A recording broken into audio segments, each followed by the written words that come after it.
Another cup of Maxwell House coffee, George? Sure. Pour me a cup, Gracie. You know, Maxwell House is always good to the last drop. And that drop's good, too. Yes, it's Maxwell House Coffee Time, starring George Burns and Gracie Allen.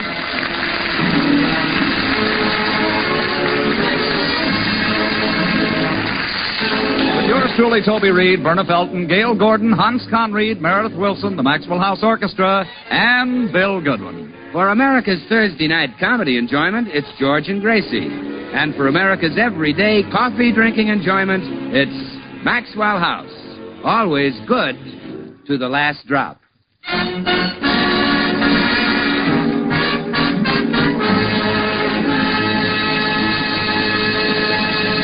Well, the subject of discussion in millions of homes today was the wedding of Princess Elizabeth and Lieutenant Philip Mountbatten. And in the Burns home, Gracie was saying to George, George, don't you wish we had been in England for Elizabeth and Philip's wedding? Yeah, that must have been quite a sight. Oh, I was just reading here in the paper about their wedding cake. It weighed 500 pounds. 500 pounds? Mm-hmm. It's almost as heavy as the first biscuits you made. You were pretty sentimental about my biscuits at the time, George. You even kept one and had it bronzed like a baby shoe. I didn't have it bronzed. That's the way you baked it. Oh. Well, let's get back... I'm using it for a doorstop. Well... Sentiment, you know. Yes. Well, George, let's get back to Princess Elizabeth's wedding. There's one thing I don't understand. If she becomes queen someday, will Philip be the king? No. He'll be the consort, like Queen Victoria had. Queen Victoria? Yeah. She's the one who was so crazy about Prince Albert. Oh, smoked the pipe, huh?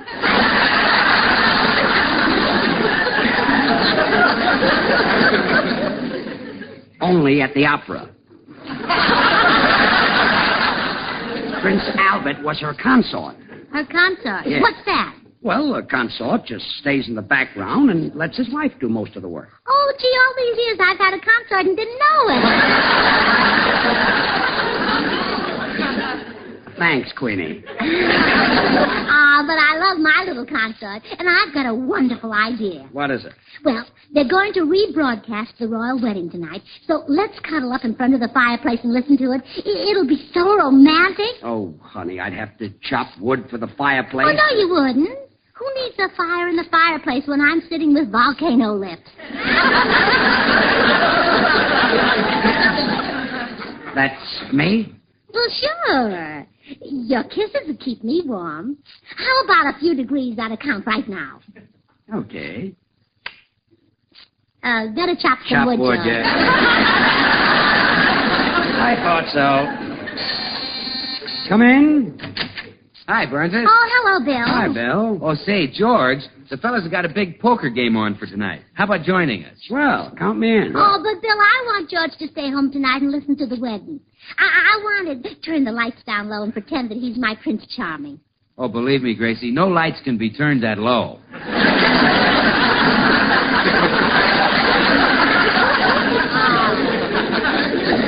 Please, Bill, don't take him away. Why don't you give up the poker game and listen to the wedding, too? No, Gracie, weddings are so sad. Every time I go to one, the bride weeps and moans and tears her hair and screams in agony. The bride does that? Well, yes, she looks at me and sees what she's missed.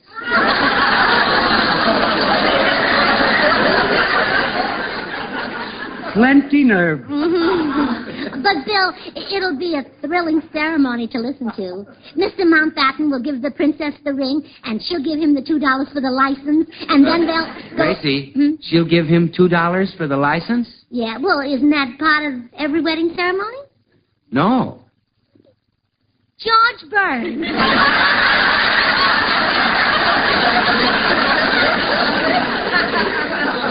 The custom has changed. Well, how about it, George? You going to play poker or listen to the wedding? Play poker. Well, that makes 5. Besides you and me, there'll be Dr. Miller, the psychiatrist, Mr. Judson, the Texan, and Meredith Wilson, the schmo.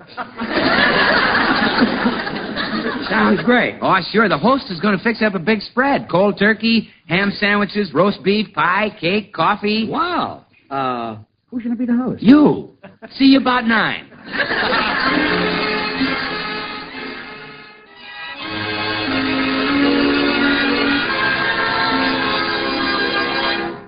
George, won't you change your mind and listen to the wedding with me? No, thanks. But it would be so much fun. We could sort of pretend that we were Philip and Elizabeth. I could even get out my wedding dress and wear it. You mean that thing your mother made? Uh-huh. It was so tight around the ankles you could hardly walk. Oh, that was Mama's idea. She said at the last minute I might trip, fall on my head, and come to my senses. Dear old Mama. She really thinks I'm a dog, eh? Oh, no, George. Mama thinks you're handsome. But she says you look just like a beautiful statue. Your mother said that? Mm-hmm. You know that statue in the park of the general sitting on his horse? Yeah. Well, Mama says if you approach that statue from a certain angle, it looks just... Okay.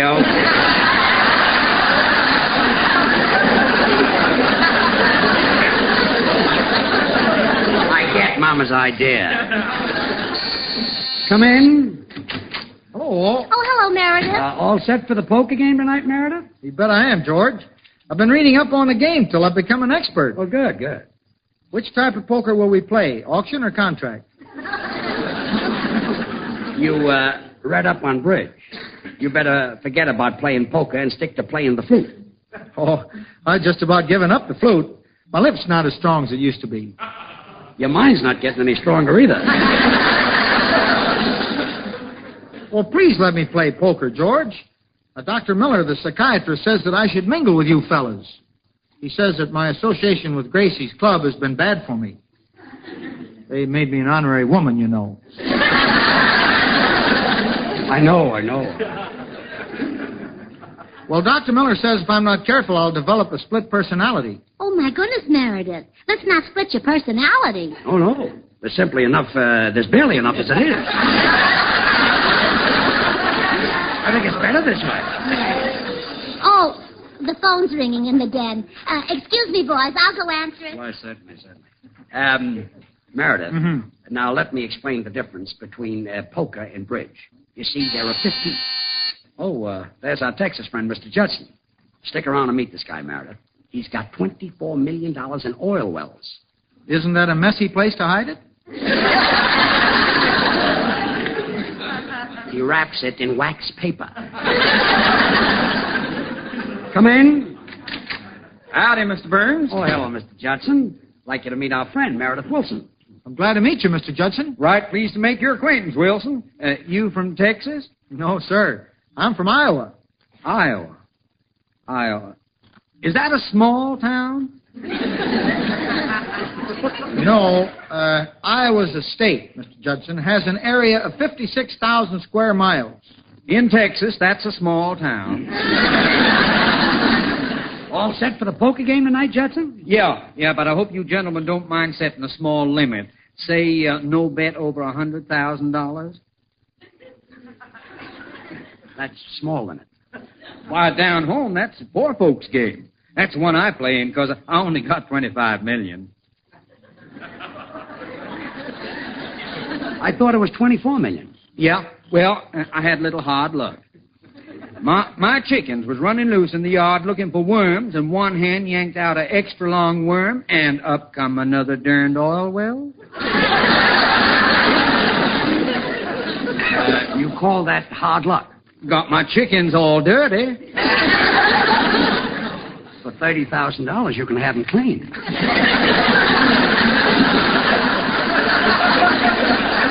I didn't have any small change. I see.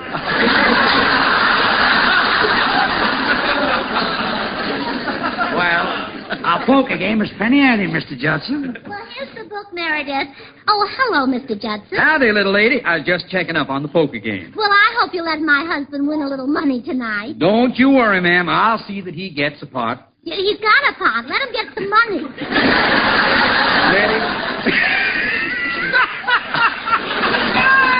Oh, I like your sense of humor, ma'am. I'll see you.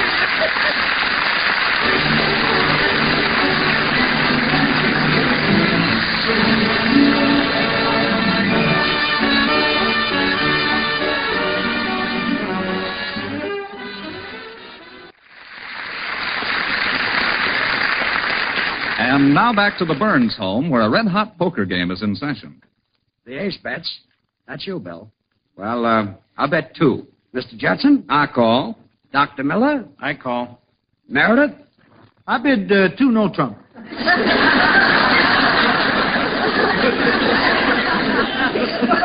Meredith, once again, let us explain. This is not bridge, it's poker. Yeah. I raise you, Bill. I drop. I'm out. And I raise you, Mr. Burns. How about you, Meredith? Oh, I guess I better drop 2. I got 4 kings, but they're all in different suits.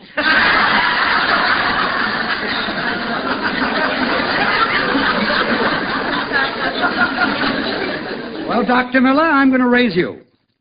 You know, gentlemen, being a psychiatrist gives me a very unfair advantage over you.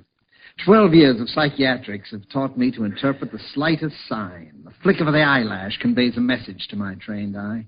Right now, I know that Mr. Burns is bluffing. Therefore, I call. Well, all I got is a pair of queens. What do you got, Doctor? A pair of deuces and a lousy education. And while George played poker, poor little Gracie sat alone in her room and listened to the wedding of Princess Elizabeth and Lieutenant Mountbatten. Then she fell asleep and started to dream.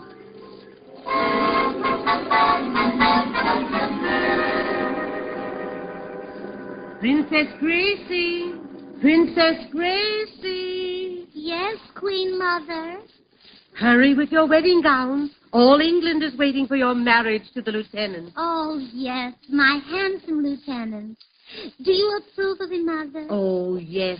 What an athlete he was in school. Oh, yes. A fine cricket player. The best at Eton. The best at cricket, too.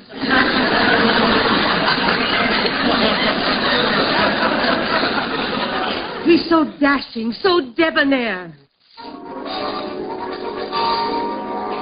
Here he comes. Announcing the arrival of the future Prince Consort, toast of all England, idol of the British womanhood, the hero of the air, Lieutenant George Montburns. Are you there? Oh, Mama, isn't he glorious? Yes, he looks just like a statue. The top part. Thank you, Mater.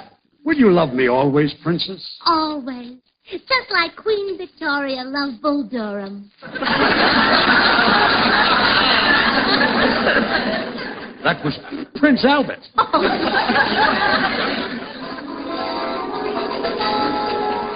Announcing the arrival of His Excellency, the Prime Minister. Hello, all. I am Meredith W. Churchill. Hello. Mother, you know Mr. Churchill. Oh, yes. He's been in my cabinet for years. Oh, well, don't worry. I won't tell Father. And Mr. Churchill, this is my betrothed, Lieutenant Montburns. Fruit, fruit, old Pip. Are you there? My goodness, Mr. Churchill, that's a big cigar you're smoking. As a youth, I smoked even bigger ones. But my lip isn't as strong as it used to be. What brings you here? Several important personages are waiting to congratulate Your Highness. So I took the liberty of bringing them to your bridal, if you'll pardon the expression, chamber. Shall we see them, Lieutenant? Carry on. Presenting His Excellency, the Ambassador from France. Bonjour, Madame la Princesse. In France, we have a little verse we always say before a wedding. Je vous dis que potage est plus mou que fromage. Oh, what does that mean? Soup is softer than cheese. But that doesn't make sense. At a wedding, what makes sense? Presenting His Excellency, the Ambassador from Texas. Howdy, little princess. Say, I heard on the radio that you and the lieutenant are going to settle down in Texas. Oh, but we're not. We're going to live in the palace. Oh, palace. I thought the fella said Dallas. Well, can't all be lucky. I'll be seeing you. Droll fellow. Pardon me, Your Highness. I suggest that you refuse to see this next person. He's that bounder, the Earl of Goodwin. What's he doing here? The burlesque show must have burned down. I hear he's the biggest chaser in London. Oh, he makes passes at anything that wears skirts. Why, one foggy day he had quite a tussle with a Scotchman. Do tell. Oh, well, let's see the blighter. Presenting his wolf ship, the Earl of Goodwin. Hiya, Princess, old kid. How's about a kiss? A kiss? How dare you say such a thing to Her Highness Gracie, the Princess of England? Well, you should have heard what I said last night to Tassels Latour, the Queen of Quiver. Rotter. Hey, Loot, how's about a poker game tonight? You suggest that I would leave my wife to play poker? You have insulted me. Take that, you can. Ooh. And that. Ooh. And that. Oh, no. Please, don't hit me again. Those blows will crush my frail little body. I'll go. Oh, Lieutenant, I love you. You're so brave and so strong. Rather. Princess Gracie, it's almost time for your wedding to Lieutenant Mountburn. The royal carriage waits to take you to Westminster Abbey. We shan't need it. I shall carry the princess. It's only 14 miles. Well, what about our 500-pound wedding cake? I shall carry that, too. What shall I do with the carriage? I shall carry the carriage. How will I get to the wedding? Hop on. Oh, Lieutenant, they should have made you a sergeant. Tally-ho, off to the royal wedding, and then we shall spend our honeymoon in Wales. Well, wouldn't we be more comfortable in hotels? I say, that was a jolly one. Come along.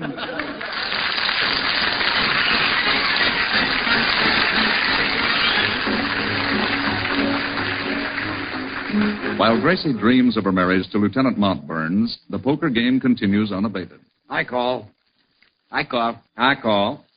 I think I'll be the dummy this hand. This hand, he says. Meredith, you're ruining the game. Yeah, we really shouldn't let him play. Poker's a game of skill. Certainly. It takes science and intelligence. That's right. Yeah. By the way, who's the big winner so far? Meredith. Let's change the game. That's a good idea, George. How about a little spit in the ocean? Okay by me. Swell. Can we make it from here? You'll have to stand on your toes. Meredith, why don't you drop out and pick some coffee? Yeah, Mayor. Make us some Maxwell House coffee. I'd better make it. I know where things are. Deal me out a couple of hands, fellas. Okay, George. Don't belong. Now, guess I better look in the bedroom and see if Gracie got to sleep all right. Oh, isn't he wonderful, Mother?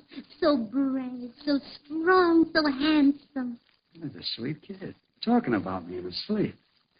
Kiss me again. I love you, Lieutenant. Lieutenant? Holy moly. Gracie's in love with another man. I've lost her. Hey, fellas, huh? Something terrible has happened. What's the matter? What is it now? I've lost the dearest thing in life. George, you don't mean... Yes, Bill. How do you like that? He's lost his Maxwell House coffee.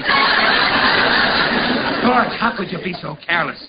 Don't you know that Maxwell House is rich, delicious, and mellow, so wonderfully satisfying, good to the last drop? Bill, let me explain. You ruined our evening, George. Maxwell House is the very best in coffee-drinking pleasure, yet it costs but a fraction of a penny more per cup than the cheapest coffee you can buy. Now you've gone and lost it, we fellas won't get any. But, Bill... Oh, shut up! More than 1,000 brands to choose from. More people buy and enjoy Maxwell House than any other brand of coffee in the world. How could you lose it, George? How could you do such a thing? I'm sorry, Bill. I guess I was just careless. I've lost my Maxwell House coffee. Huh? I've lost my wife. Oh, well, then there's nothing to cry about. Are you serious, George? Yes, Dr. Miller. I just heard her talking in her sleep. She's in love with the lieutenant. I'm sorry I had to drop out of the poker game for a minute, fellas. What's all excitement? Mr. Burns just lost his wife. Really? Who won her? Advise me, Doctor. What shall I do? Well, let's face it, George. You have been neglecting Gracie. Yeah, I guess I have. I suggest that you do a complete about-face. Overwhelm her with love and attention. Show her every kindness. Wait on her hand and foot. Doc, I'll do it. No lieutenant is going to take my wife away. When Gracie wakes up in the morning, she'll find a new George Burns.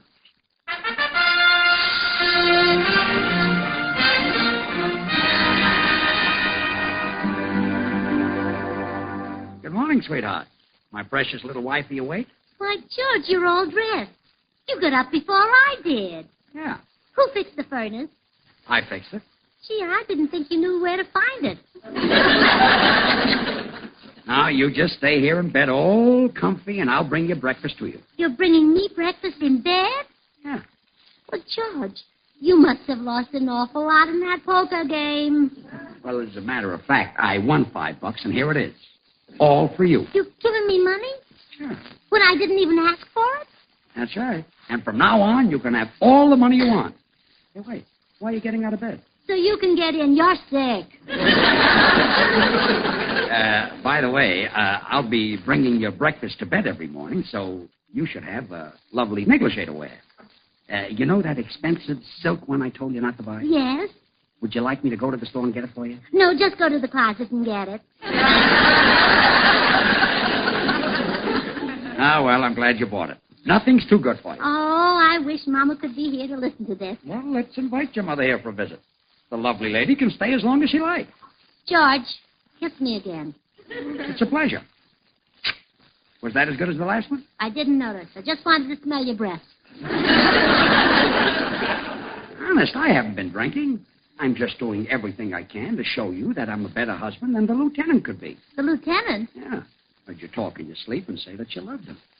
Please don't leave me for him. Well, I couldn't, George. You're the lieutenant. What? Oh, yes, I dreamed that I was Princess Gracie and you were Lieutenant Mountburn, and we were so happy. George, where are you going? To take the negligee back to the store while you fix my breakfast. Oh, I knew